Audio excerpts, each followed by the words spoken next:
Josh Fenton, CEO and co-founder. It's Wednesday, means Mott Chace Day, and there's big numbers out of the Rhode Island Association of Realtors. We've got Kim Marion. She knows everything. Kim Marion, thanks so much for joining us. Thanks for having me, Josh. Okay, lots of numbers.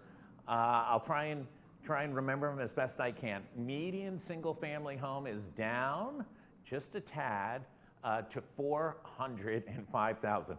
Down to 405,000 for single-family median price, but that's still about 4% higher than last year. Are we seeing that? Are you seeing that in the marketplace? That pricing is pretty darn stable, if not continuing to creep up a little bit? We have seen stable pricing, still a very active market, but I haven't seen prices increasing. I've seen a little bit of longer days on market. Did you have a statistic on longer days on market? Yeah, I mean, the big problem is inventory. Inventory. Yeah. There's just no inventory. Exactly.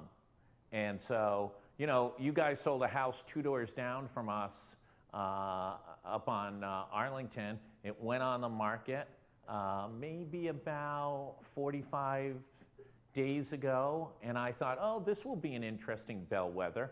How long will it take to sell, and will they get the asking price? And pretty much it sold in 45 days and got its asking price. Maybe a nidge lower, but I think it was dead on. Yeah, that's what's happening a lot. I had a visual, a number visual, if I could share that for people. Sure. Think about this. Last year, average mortgage was around $1,265. So average house, average mortgage around $1,265. This year, average house, average mortgage, $1,944. That's a 53% increase. It's like this. It's like you added a luxury vehicle to your payments, but you didn't get the car. It's a $674 difference every month. That is, think about that for people. Wait a minute, I want my BMW, Kim. Where's my BMW? It's almost like this super fancy, you know, really square Mercedes. I can't remember the model, but it's almost $680 a month difference. I know that would impact me. It impacts all buyers, and it's going to impact sellers because the market is changing with interest rates going up. Having said that. Yeah, let's just talk on interest rates for 1 second. Yeah. Yeah. So the Fed today is supposed to announce what the next rate increase is going to be, expected to be 75 more basis points. The 30-year fixed nationally, I think, is about 6.5, 6.3, 6.5, the highest since, I don't know, 2004, 2006. It's been a long time. So we're going to see a bump up on top of that 6.3, 6.5 for a 30-year. Will that start to push prices down, or is just the amount of demand with the lack of inventory just going to hold prices where they are? You stole the answer, and you're right, of course. The lack of inventory is still real. There are more houses coming on, but there is still a shortage. I think we're still at 1.8 months, which is not a lot of inventory. It doesn't mean that people can put their house on and sell with astronomical, aspirational. We started to call it aspirational pricing for a while because It was almost like, you know, I think I'll put 1.6 million on it and we'll get it. We're not in that place anymore, but we are still seeing buyers that are out shopping and they're buying and they're looking for the right price now. So it's a little bit more days on market, and it's important. It's an important thing to think about. So if you're a buyer and you're looking at interest rates and you start to look at history of interest rates, we're watching them go up by the minute, but this is still a pretty good time for you to buy. Your values are going to hold. You will pay more, like I pointed out, you know, you'll be paying more per month, but if you wait 3 or 4 months or a year, it could be a really big increase, and that will be worse than paying, you know, a little bit more right now. Because if you're paying at an 8% interest rate, and that could happen, then that's on the life of your loan. It's going to add a huge amount of money to your loan. So looking at buying, it really is important to be pre-approved and go out and shop and see if you can find something before rates go up. Yeah, I think you make a very important point that there's no indication that this Fed under Jerome Powell is going to stop increasing interest rates as long as inflation is up in this 8, 9, 10% where it's been steady. And so if you don't like 6.5, your next option might be 7.5. So that's Exactly. number one. And two, when these interest rates trickle down, whenever that takes place, I think you're going to see house prices then start to shoot up again because there's so much demand. There's not just demand now because of the lack of inventory. You've got 3-4 years of pent-up demand because of COVID and this really new reality of what it costs to buy a house.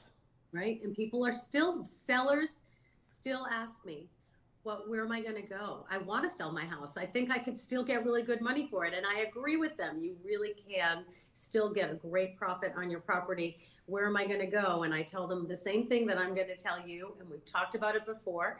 You can list your house with pending seller finding suitable housing. It gives the seller breathing room to take the time to find a property. Usually once somebody commits to selling, something shifts in the air and they do end up finding a property to go to. But if they don't have to sell. So that's just something for sellers to keep in mind. I was trying to think about, what do I tell buyers right now? And if they're trying to find a specific targeted area where we have to have a house in this little square footage, and it's a very high cost area, they could try to just go around the edges a little bit and expand their search. They may find that just outside of their target area, they could save thousands, but still be within walking distance to whatever's important to them, or driving distance, whatever's important to them.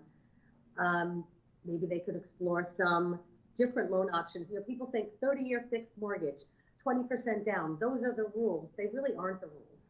There are a lot of options that buyers can think about, and they should talk to a lender, their bankers, their financial person, or a realtor with a lot of experience, to see if there are ways they can cheat the system a little bit, maybe a shorter term loan, maybe they can get down payment assistance. A couple of things, I just thought of this at this instant. Sometimes first time buyers get special discounts for being first time buyers. There are cases where if you haven't owned in 3 years, you could still be considered a first time buyer. So don't assume the rules are so, just like everything in life, if you're not sure, ask, you might get a surprise answer. So it doesn't always have to be a 30-year fixed mortgage. And Kim, you make a very good point about, I want to live on the east side because I want to be able to walk to Wayland Square. You make the point that if you expand your reach for walkability, gosh, you could live all the way in Pawtucket, be in better shape walking all the way to Wayland Square. And you not only can do the walking, but you're going to have much better cardiovascular situation. Look at you. You're saving lives every day. It's not just real estate. You're so smart. That's a funny but true point. You could save thousands of dollars, and you find a community that you end up loving just as much. Thanks for the laugh. Yeah, no, let me go over, I mentioned the house 2 doors down. Nice couple buys it. Where are they from? Boston, of course. And their view is, now you ask me, because I'm that old, person who's been in Providence for decades, and I go, oh my God, that's the most expensive. How could anybody pay that? But when you come down from Boston, and you are a homeowner in Boston, that was a bargain. We get twice the house for the same money.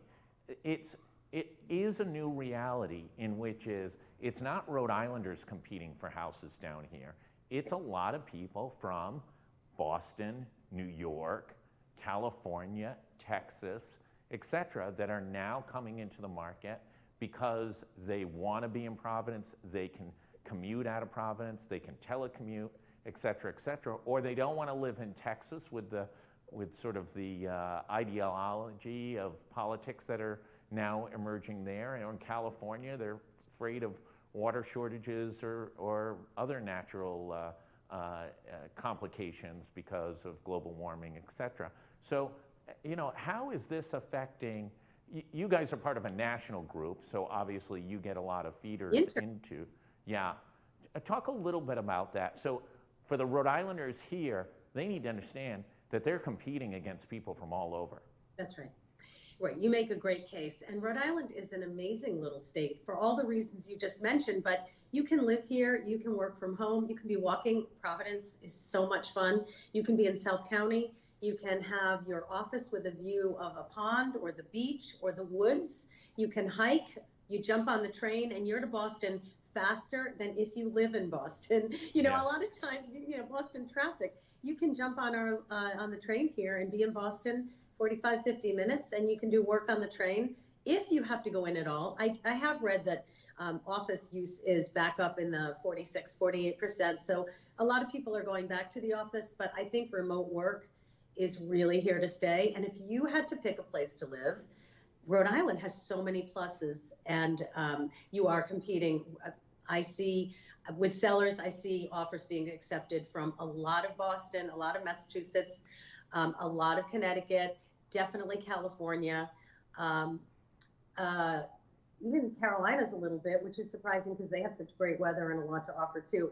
But we're competing with people from all over the world, and this is a great place to be. Kim, last question. Still a seller's market? Is that correct? Still a seller's market, and I would say a few things for sellers to think about.